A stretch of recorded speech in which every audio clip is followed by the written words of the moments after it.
Hi, everybody. Good morning, afternoon, evening, whatever it is. Welcome to episode 18 of Ales and Raphael Talks. And as you can see, we are a little late. And what you can also see, there's no Raphael. He had some technical issues, I guess, but I see him joining. So let me plug him in right now. Here he is.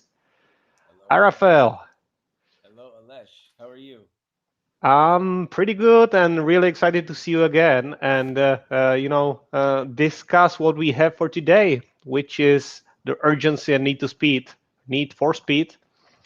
And let me see, I need to hear you a little better. Can you hear me with this headset? Is it okay now? You sound great. So crisp and Perfect. clear. Perfect. I know we had some issues last time. This time we want to bring a little bit more structure into this talk. So for those of you who are watching this regularly, you may know that both me and Raphael are into personal development. We are trying to create a better version of ourselves or each other, whichever, helping each other out. And we are taking on some commitments for each month, trying to establish healthy routines. So we're going to start this call with a little review, how it's going for us. Then we're going to move into the main topic of the day, which is the need for speed, the urgency, and the ASAP nature of our lives, and how to tackle that. And we're going to close this with a little book recommendation because we are both book lovers and we both like books about personal development. So that's what we have on the agenda for today. Anything I'm forgetting, Raphael? Anything you want to add? I think you nailed it, Alesh. That's really good. I actually think there's one more thing, right? You mentioned recent holiday of is it forgiveness or new beginnings, or am I No, mixing it up with something else? no, you're correct. Today is Rosh Hashanah, the Jewish New Year, and so it is a new beginning. This is the first day of the year on the Jewish calendar. So I like to think of it as a time of renewal. Traditionally, it's also a time of annulling vows. So it's a time of being able to release whatever commitments you've made that you weren't able to stick to, and so that you can go into the new year with kind of a fresh slate rather than carrying those undones with you. I love that one. I love that one, and I'm gonna need that because going into my commitments review, I wasn't great. This week it didn't really work for me well. So maybe I'm gonna do better in a year 5,700 something. What is it? It's 5770 something. I forget the exact one, but it Gotcha. might be 5771. We can double check. We'll get to that. Okay. No urgency on there. Okay, let me start. So what me and Raphael did is we took a commitment to limit our screen time, especially in the evenings, to establish healthy routines. So the commitment was no glowing screens after 8:30 p.m. And ongoing commitment for Raphael is no caffeine. Is it complete? Uh, Nope, that's not accurate. I'm drinking tea right now, but okay, I so cut no caffeine coffee. completely for a couple weeks. No coffee, No and that coffee. was just I felt I was becoming too attached to this. I Hmm. love coffee, and I've been drinking it as long as I can remember. Um, but after taking a 2 week hiatus off caffeine, I thought I'd ease back in. For a while, I was kind of mixing decaf, and I've been really enjoying a lot of different teas. So still getting my caffeine, just Hmm. less of it, less of it. Okay. Well, no coffee. Good. For me, it was no coffee After after 12, right? afternoon, after Mm-hmm. 12. Yeah. Mm-hmm. So that's it. Mm-hmm. Yeah. And I was so it last week was the second week I was trying, and for those of you who watched our previous episode, I was okay with the coffee after 12 that I was able to stick to with the devices after 8:30. I did 5 days of 5 days of the week. This time coffee, it was okay, so I'm able to do that. I'm actually following Raphael's example because Raphael always sets the bar higher. And I started rethinking total caffeine intake. So I'm having a glass of water instead of tea today because for me it's 7 p.m. Uh, Rafael, for you it's 10 a.m. in the morning, right? Correct. Yeah, Correct. but the devices, and here I need to kind of come clean and ask for, your advice, Rafael, with the devices and bedtime. I wasn't great at all. So pretty much every day I broke it. Every day due to the combination of work and I guess mainly work reasons. I need to work later because I have a major work event at the end of this week. And as I work later, I'm looking at the screen after this time with my work computer, and then I felt incredibly restless around bedtime, and I just couldn't put myself to sleep, and I just didn't resist the temptation, and I did do some reading on the screens. And I feel pretty bad about it actually. So good that there's the time of forgiveness. And yet another week starting, so I'm gonna try again. I'm keeping the commitment. So Rafael, how was it for you, and what do you have to share? Yeah. So I've been pretty consistent with the 8:30 cutoff time, and I feel like it's not a huge leap for me because I'm often in bed by 9 p.m. anyway, and I've been pretty conscious of my habits around that time. That being said, it's been very useful. Um, However, I'm finding that my screen time throughout the day is higher than I'd like it to be. So I think I need to start paying a little bit more attention to that. Um, and so I've been resisting the early morning, going on too early and getting into the emails and everything like that. Um, Interestingly enough, our topic for today is a sense of urgency, and it's interesting how it feels urgent to unlock our phone and open some app, email, whatever, right? So it's going pretty well as far as I'm sticking to the 8:30 cutoff. Um, I think there've been a couple nights where my phone was on later, but I have an alarm set to go off at 8:29 p.m. and I've just made it a habit to go onto airplane mode at that hour, and that makes things much easier. So I'm getting a little bit more reading done. Um, but this is an area that I think is of particular concern for me. I'm finding that throughout the day, I'm still spending much more time than I'd care to dealing with my phone. And some of that is productive, and much of it is not productive.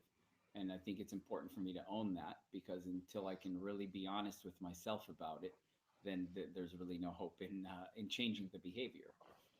And that's something that I'd like to do. I feel like that time can certainly be better spent on other things. Oh yeah, I just something I noticed, and I read about it earlier, um, is how all senses contribute to the habit forming. And I created like a habit that is actually not serving me that well, which is grabbing the phone in the morning and then starting to play a podcast, and then I'm carrying the phone with me, brushing my teeth and preparing breakfast with the phone. And well, the reason I'm saying this is I I kind of recommitted to having dedicated devices, which might feel wasteful because phone can do it all.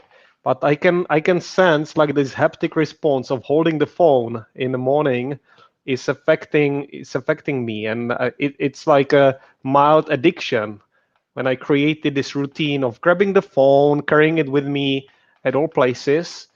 And in this sense, having a Kindle which can just display, books, or having a radio which can just play music is actually healthier for me. It's less tempting because it doesn't create this device craving in terms of holding it, interacting with it. Yeah, yeah, that's a really powerful one to pay attention to. I have the same experience, Alesh. I end up carrying the phone around, playing a podcast. I've got the AirPods. I can kind of I can tune out the outside world, for hours at a time, and it can be really useful. I like to pay attention to what is it that I'm avoiding being with by playing. The more media I consume, I feel like the less value I'm getting from it. I feel like it becomes less intentional, and often I feel like it's on, and if I'm using it excessively, I'm not really absorbing a lot of the material. I don't know if you've had the same experience, but sometimes it feels like almost like a white noise. And I have the same experience with scrolling. Sometimes we're scrolling. I think they call it doom scrolling today, and you're not really connecting with any of the material. You're just kind of looking for the next thing and the next thing and the next thing, and maybe one thing catches your interest for a moment, and you click on it, and it might be playing. We've talked about this kind of full screen versus you know thumbnail with the captions, and this kind of half engagement with the content that we're consuming. Yeah, no, I agree with the statement that the more you consume, the less you get of it. There's this law of economics, law of diminishing returns. Like the more you have of something, the less value you have in each additional unit. So in this sense, yeah, it's overconsumption of news and media content is what led a lot of people into the sense of stress and fatigue, especially during the pandemic times. Another thing I'd like to mention, and then I think I'm gonna drop the topic. We talked about the haptic response. So holding the phone is one thing, but I am old enough to remember the original iPhone presentation in 2007, and it really is it really is addictive. I encourage you to make an experiment. How natural it is when you hold a phone. Your thumb or your index finger is naturally going into position of scrolling, zooming. It's the advantage is that a toddler can do it and operate a tablet.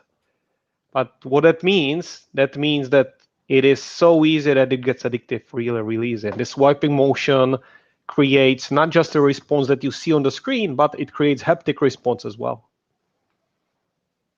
Absolutely, absolutely. And I don't have the numbers in front of me, but if you look at the average number of times people unlock their phone in a day, and I'm certainly this is certainly true for me.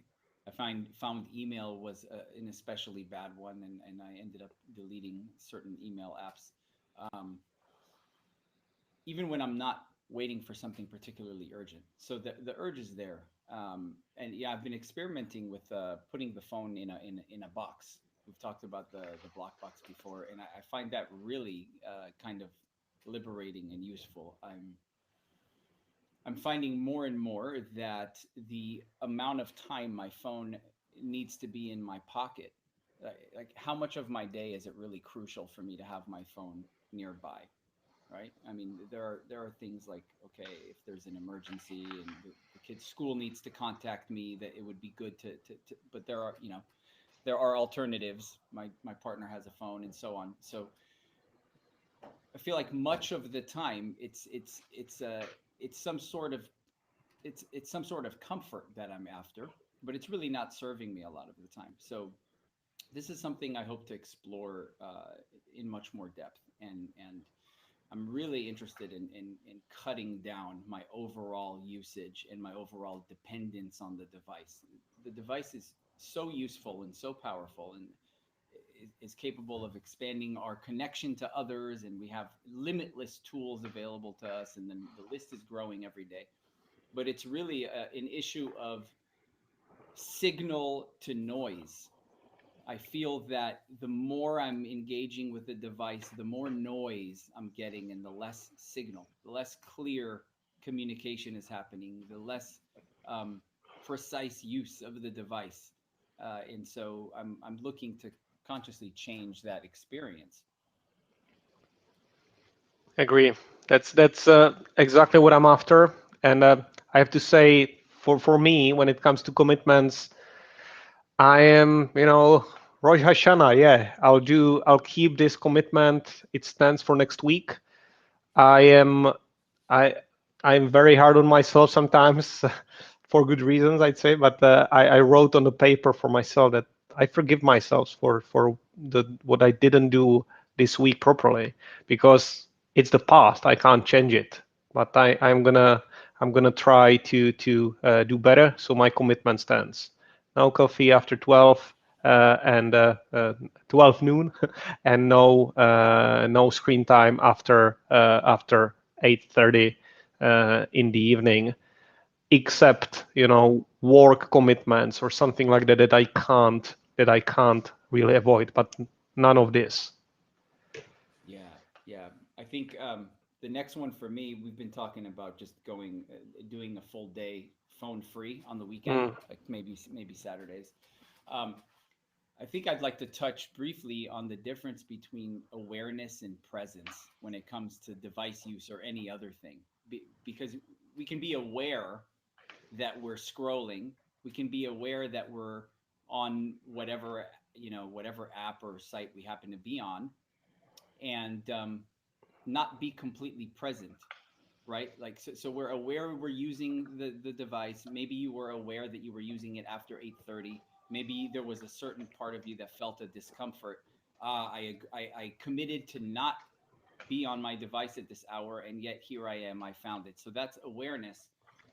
But there's a difference between being aware of it and being present, right? If we're present, then we're connected to our commitment, and we can agree to put it down and say, okay, that moment of presence is that choice point of logging off, right? It's or making an empowered decision to stay on and say, no, I'm here and I'm going to be here fully, mhm. right? So I think that that's an important distinction, and something I've realized for myself is that I'm often aware of my behavior, but I'm not really present with it. I'm avoiding being present with myself, with whatever's going on for me, and I'm reaching for the device as a way to kind of tune out or not pay attention to other things that might need my attention. Yeah, that's something I'm actually gonna have to sit with, because it's very true. But I never looked at it this way.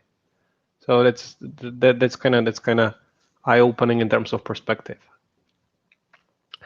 All right. So we have the commitments, and for those of you who are with us, I just want to say that myself, and Raphael, we discussed that we want to introduce some compartmentization in this course, to have like a short, concise segments.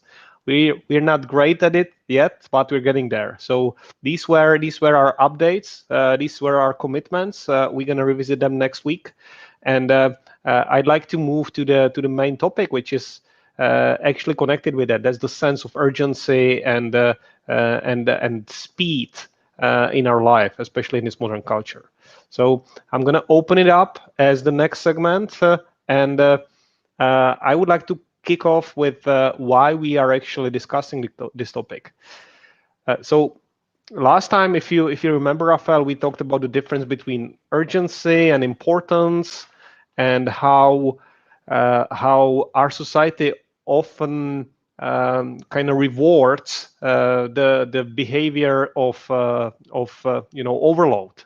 It's a badge of honor if I have a lot of things to do ASAP. And many of us, including myself, privately suffer with that, but publicly, the acceptable and sometimes even expected response to "How are you?" is "I'm busy. I'm so busy. There's so many things I have to do today." So uh, how does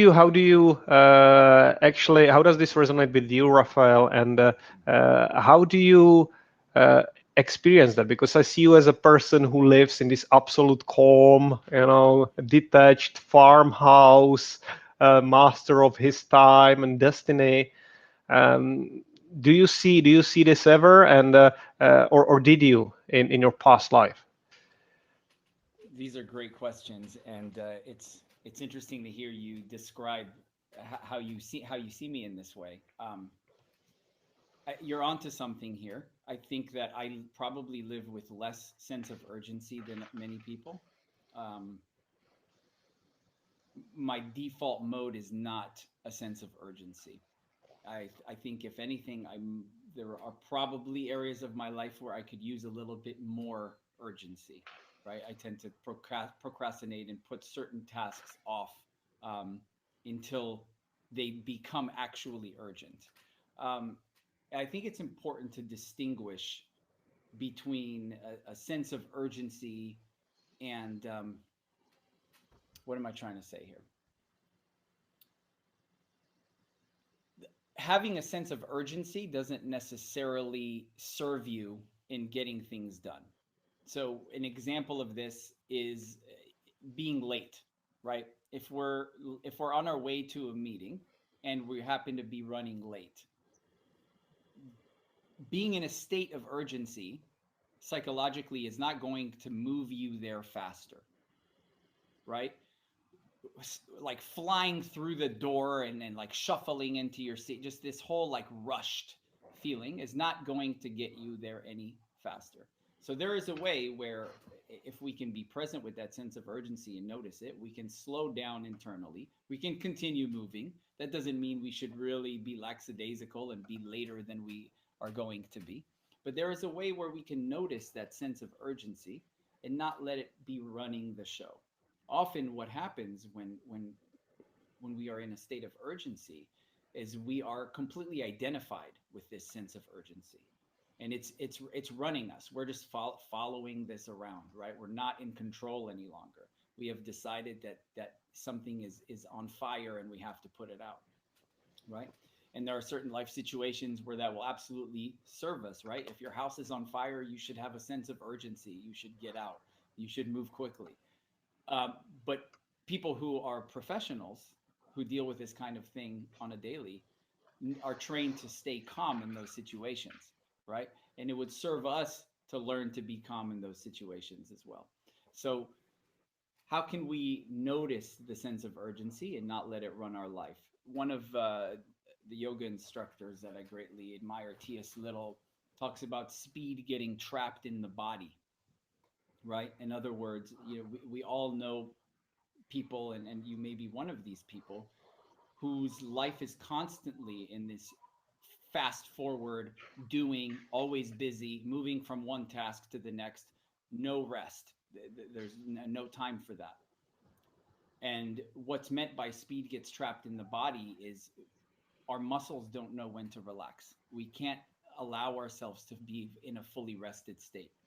And so by the time we hit the pillow at night and we collapse, we're feeling a real sense of exhaustion. If you're an athlete and you train, part of your training is knowing when to engage your muscles and when to fully relax them, right?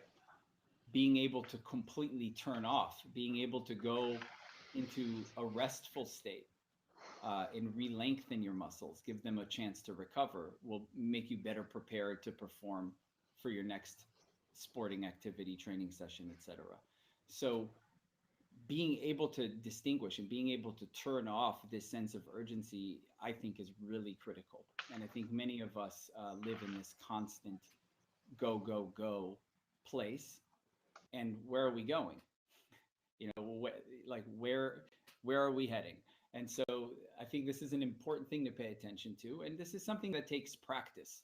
Um, I just got a connection issue banner, so I'm not sure if you can still hear me okay. Alesh, are we good? Can you hear me? I can hear you fine. All good here. Okay. So I've seen you in a couple of moments. You were pixelated like a Minecraft character, but I could have actually captured whatever you said. So I like it. Maybe in this case, it's not speed trapped in the body; it's the speed trapped somewhere in your cables on the way. It's it's a very like both of the observations are very important. So the first one, when you said like you're not going to get there faster by rushing, I totally agree with. It's something that is still difficult to resist in the moment because our brains are wired for that. You have all the responses when it comes to brain chemicals. Everything is telling you to rush. So it takes a lot of practice to realize what crisis is real, meaning you being chased by a tiger, and what is just socially imposed. And basically, all what we are facing today is socially imposed. That's right. That's one thing. And Majority of it, yeah. oh yeah, oh yeah. So um, that's one thing. And the other thing, I didn't think about that. That's something I knew the speed trapped in the body. I can sense like my shoulders getting tense, and especially I can see it with breathing. And that's something that's definitely not healthy, and it's even detrimental. So, if I may, I want to share something that happened to me today. So, uh, it actually happened to me multiple times, but I have a major event on Thursday and Friday. I'm securing a virtual conference for over 100 people, and I need to prepare everything on virtual platform. Uh, Complete all the slide decks from multiple participants. It's a fairly complex event. And despite people having a lot of time and in advance warning, of course, sense of urgency. So I'm getting all the inputs and all the decks now. And I feel it. And what happened to me, or what I caused during one of the calls I had today, I was rushing because I had a call with a coworker. I was trying to resolve an issue, and knowing how little time I have in a day, I was trying to push the conversation and skip the steps. Like, okay, so this is clear. This is what you have to do. And I went into this commanding mode. That was very unproductive because the instructions that were clear in my head were delivered in a rushed way, making it even less clear for my partner in a conversation. So through rushing, through trying to get through it as quickly as possible, avoid any questions, any interruptions, I actually had to spend twice the time on the call, and the call ended with both of us being upset Hmm. Hmm. because of this approach.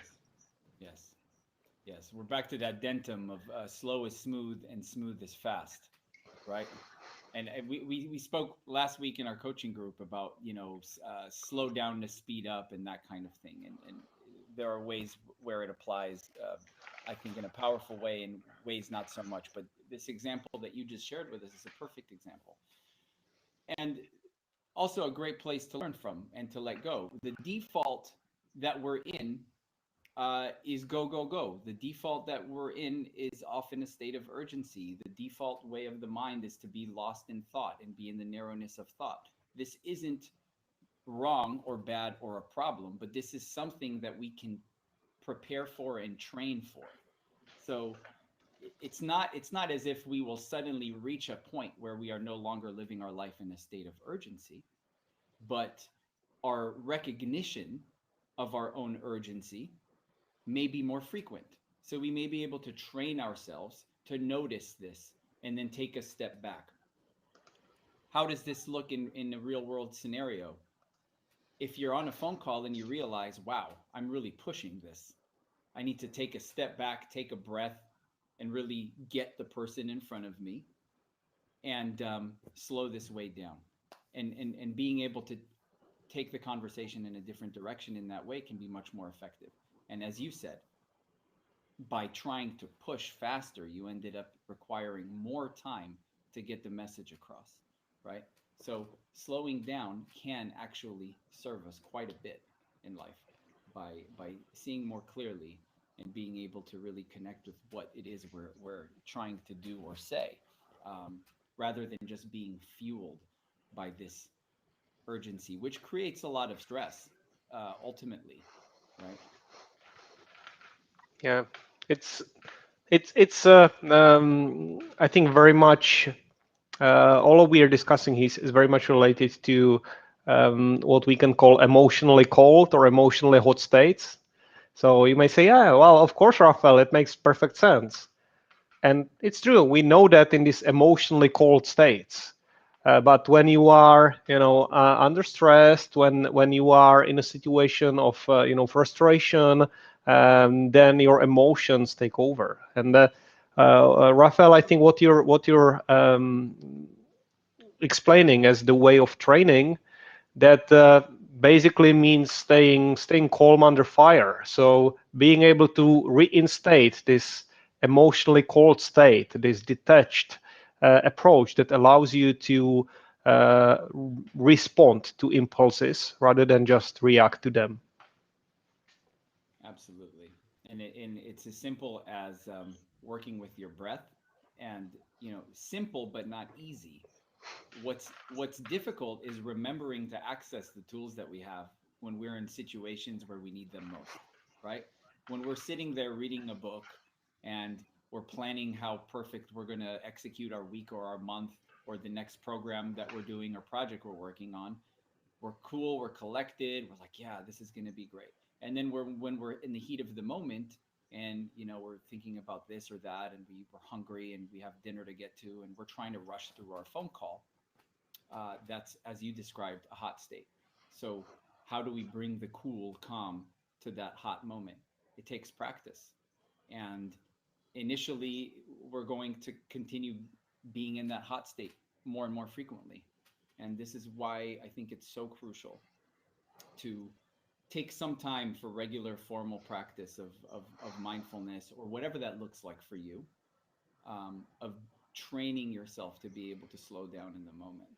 And it can be incredibly difficult.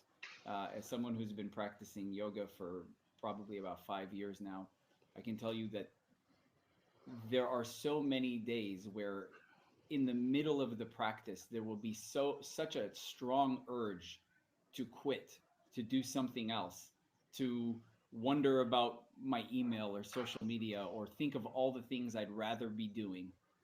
And that's the practice, even more so than the physical benefit or the discomfort of whatever physical posture I happen to be in, or whatever that is.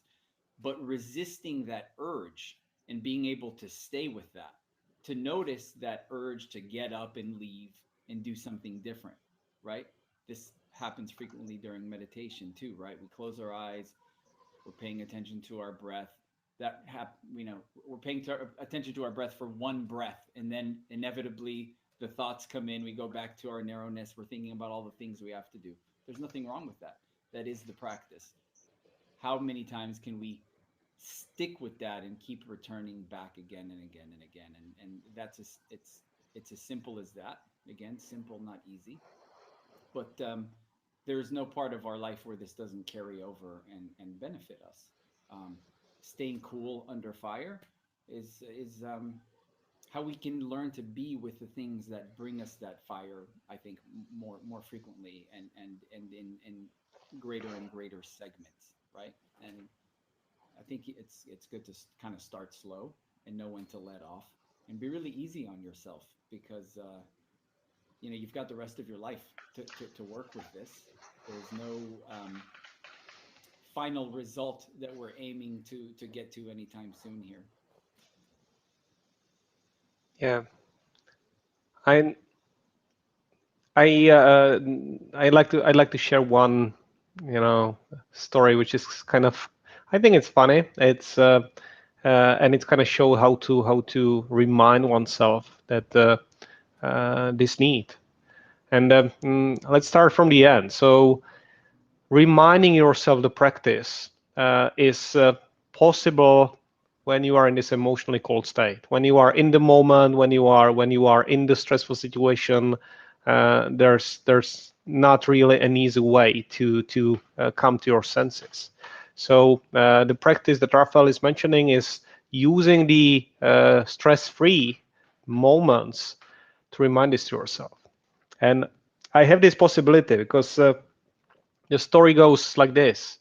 I think it's like 2 years ago, maybe not even. I actually created a permanent reminder on my forehead. I have like a little scar in there that urgency is relative. So what I did in there, I had a business trip to go to in the afternoon, but in the morning I wanted to have like a project document review with my boss, which was foolish. I should have gone to the airport immediately.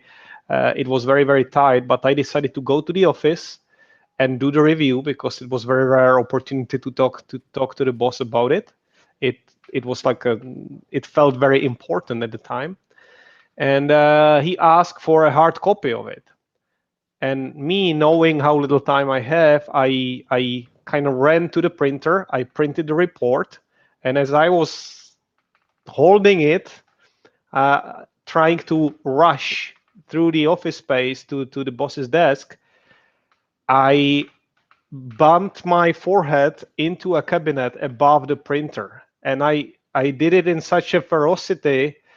I I just opened it. It started bleeding really bad, and I had another 2 hours to think about it because I had to go to the hospital to have it treated. So that's my reminder that urgency is relative, and also importance is relative. The paper review that was so very important just seconds before suddenly became, a secondary problem. The primary problem was to stop the bleeding. So whenever you are, whatever is the situation, the sense of importance and urgency is always relative, at least to some extent. I love that example. Yeah, yeah, and another one is being in traffic. We've all been in this kind of bumper to bumper traffic, and if you look around you, you can see some people becoming incredibly frustrated, right? Like they're going to explode from sitting in their car because traffic's not moving. And then, maybe this other person's got some good music on and they're jamming out, or maybe one person is kind of breathing or whatever. But our opportunities to work with this are everywhere. There is nothing that you can't include in your experience. So you can practice while you're at a meeting, you can practice while you're in your car, you can practice, when you wake up and you feel that urge to unlock your phone, pause for a moment and just sit with that urge. Doesn't mean you can't unlock the phone. You can then continue if that's what you choose to do.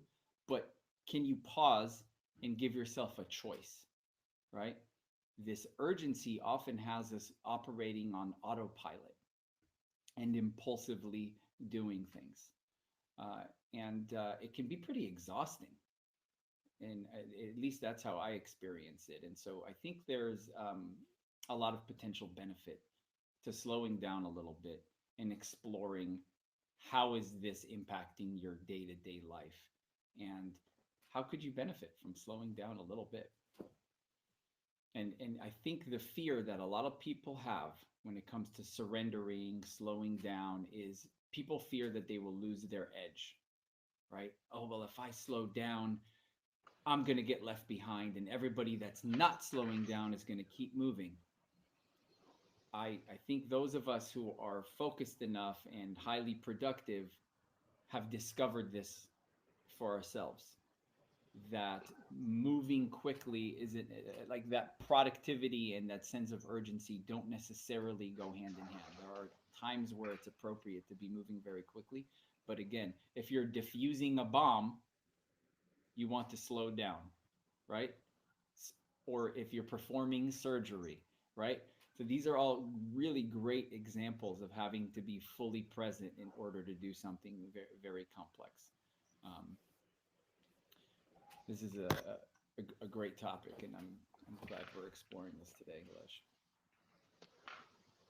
Yeah, no, it's really today's special. I had multiple instances when I felt like, hey, this is really new. So and the way you brought a new light on that for me is is inspiring. So what I like to say that however many times you look into the practice, sometimes it's about the new perspective because uh, at least for me, I tend to dismiss the advice I already gotten, and it's like, yeah, I've heard this already. So you may have noticed already, if you are watching this, we are actually going over the same advice, but being able to phrase it differently, it gives you the opportunity to reaffirm the understanding that it's actually important and relevant. So this is how it is for me, and this is what I find in those conversations. Yeah, that's powerful, Alesh. I think a lot of the work for me these days is remembering and putting into action what I already know. And the urge to continue collecting more information is very strong, and it can be very useful. Um, I like to read new books. I like to listen to brilliant conversations. But again, the more I consume, the more noise and the less signal I get. And so, some books are worth reading and rereading and rereading. And some books you start and it's well worth putting them down if they're really not doing anything for you. So, yes, we often do repeat the same lessons here. And I think that's to reinforce our own awareness of them. And again, being able to access them when we need them most, because they're not of any use to us if we completely forget them in the heat of the moment when we could really use them. Yeah, agree. I'd like to stay with the topic of the speed a little more because what you said, Raphael, like the sense of we need to speed up and we feel like that's it's needed to handle more stuff.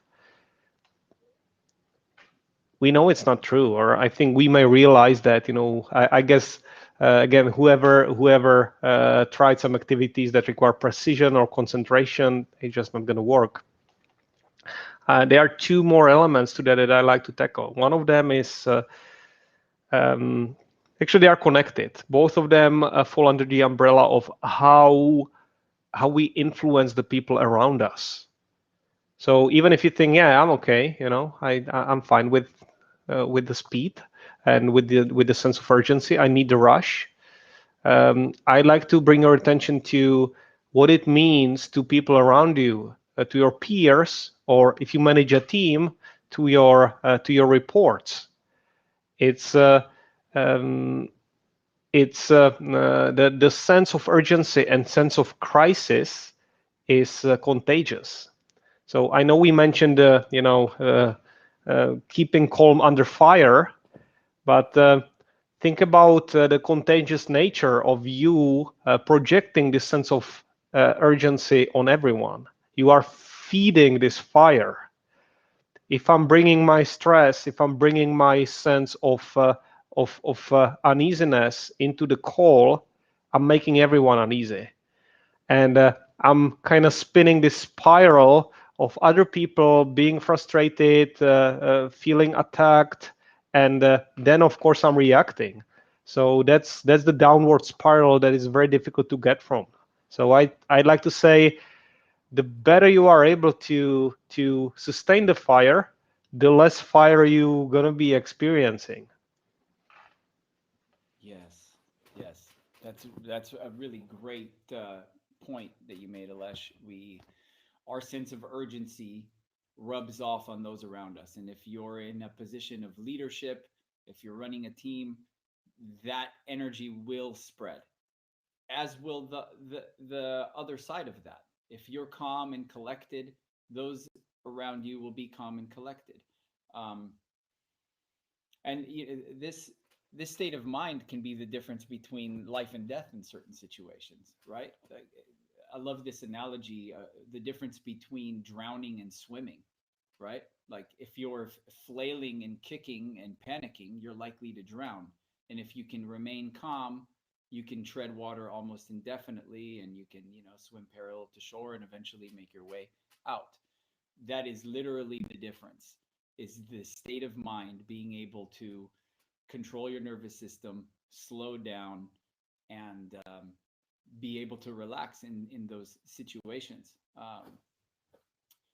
I'm reading a book right now by Hickson Gracie, the famous jiu-jitsu legend, and he writes about his preparations for fights in the locker room, and taking a nap for about 45 minutes and then slowly warming up just before the fight. And he has a lot of emphasis on his breath. In fact, the title of the book is Breathe, A Life in Flow. And he talks about getting his heart rate significantly lower than his opponent's. And so using his breath to have a much lower resting heart rate. And then even when he's getting into the octagon, ready to fight an opponent, this is a serious place to be. He's always like 30 beats per minute lower than his opponent. And so this state of calm allowed him to have a very successful career and take on opponents that were, you know, significantly bigger and stronger. And of course, there's a lot more to it than that, technique and such. But I think that that's an important point to note, is that being able to calm yourself, bring your heart rate down in any situation, whether it's a meeting or you know, drowning, can really pay off huge. And so this is again something that can be practiced anytime, regardless of what you're doing. You can do this at your desk. You can do this at your car.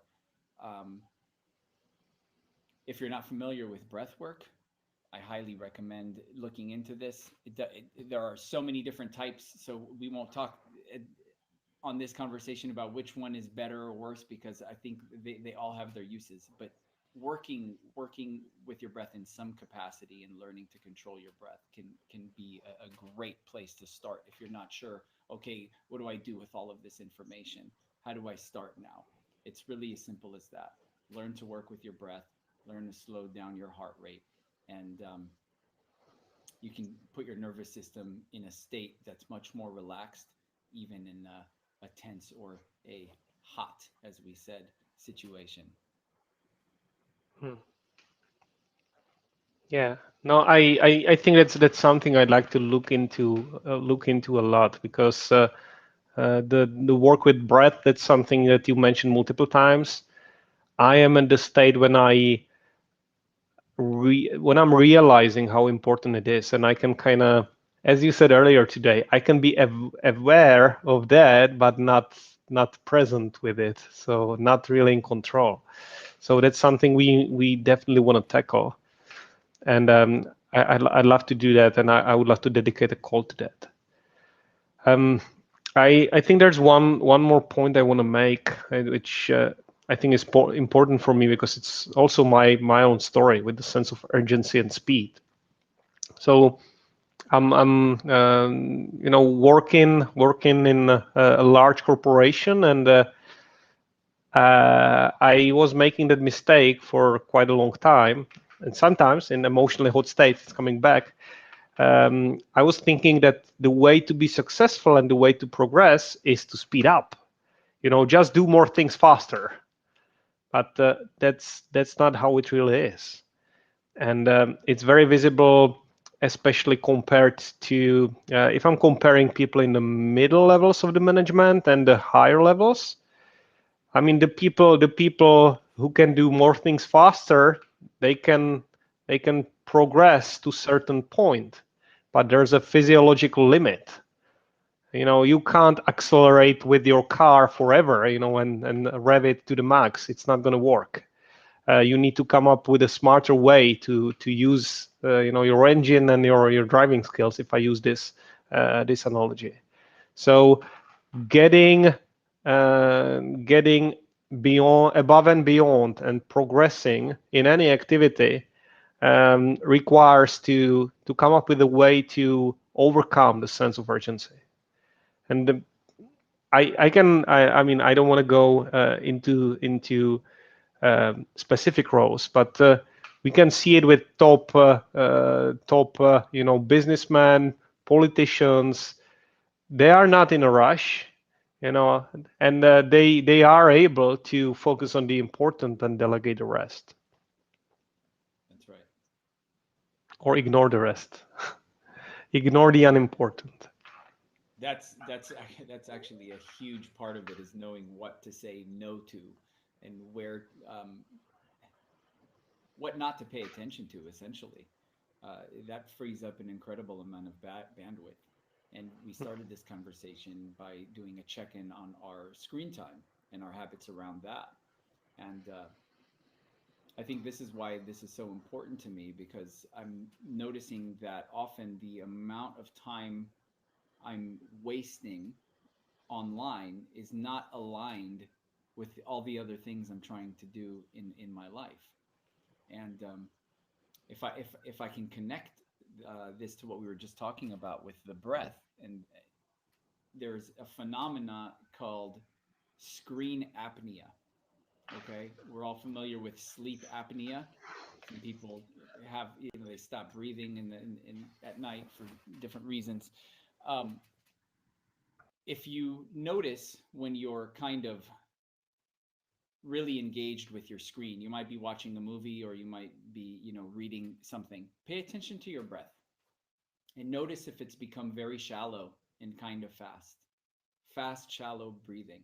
This is what's known as screen apnea. And I've certainly found that sometimes I catch myself in this state, and when I become aware of this, I slow my breath down. I take deeper breaths, put my device down, whatever I need to do. But pay attention to this over the next week, and see if you notice this to be true for yourself. And you'll find that sometimes when you're really fixated on something, especially in front of a screen, your breath is like right up here, shallow and fast. It's not deep and slow. It's this kind of like this pace that's really not serving your body and keeping you in this kind of state of contraction, is what I find. And so the way to counter that is with some movement, particularly anything that's going to open your kind of heart and chest area, and to just move your body a little bit and do some deep breathing. So if you are in a position where your job requires you to be in front of a screen many hours a day, and you're finding yourself sitting in a seat, find some times in your day, even for very brief. This, it doesn't have to be like an hour and very intense, but even just a few brief moments of changing your posture, getting your blood flowing a little bit, and most importantly, changing your breath can work wonders. And you'll notice that you'll feel less fatigued and less drained after these kind of desk marathons, if you will. Okay, you just provoked me to stand up for the last minutes of the call. And you're very, very right. It works. And there's even this, I don't know if it's called that way, Raphael will know the proper name, I'm sure, is this one breath meditation. Just focusing on one proper deep breath. If you have really no time at all, it already shifts a little bit the mood and the energy you are bringing into whatever activity you are trying to engage in. Yes, yes. And if you find this difficult, if you think this is easy, if you think, oh, I can totally focus on my breath for one breath or two breaths or three breaths, I challenge you to try it, and see how many breaths you can focus on and really feel the breath before you return to the narrowness of thought. And there's nothing wrong with this. Even seasoned, experienced meditators are constantly going back and forth between these states. And when you have that moment of recognition, that's a win. But it's much more tricky than one might think. Often you make it through the inhale, and by the time the exhale comes, you're already thinking about something. So yeah, this is a good place to practice the one breath challenge. Sounds good. So what I'm thinking is, we're gonna skip the book for today, but I think this was definitely for me, this was a rich discussion. And next time, I think I'd like to stay in this tune a little bit. So we talked about urgency. What I'm thinking is the next topic that I'd like to go into would be importance. So we cover this so-called Eisenhower matrix: urgent versus important, important versus urgent. There are really some really good books about it. I love the book Essentialism. It's about saying no to things. So what do you think, Raphael? Importance as a topic? I love it. That It's sounds an great. important topic. Indeed. So next Tuesday. Next Tuesday, we're going to discuss that, and we're going to give you updates how we did with our challenges as well. So thank you for being with us, and have a lovely, lovely rest of the evening if you're in EU time zone, or rest of the day if you're in the US with Raphael or somewhere else around the globe.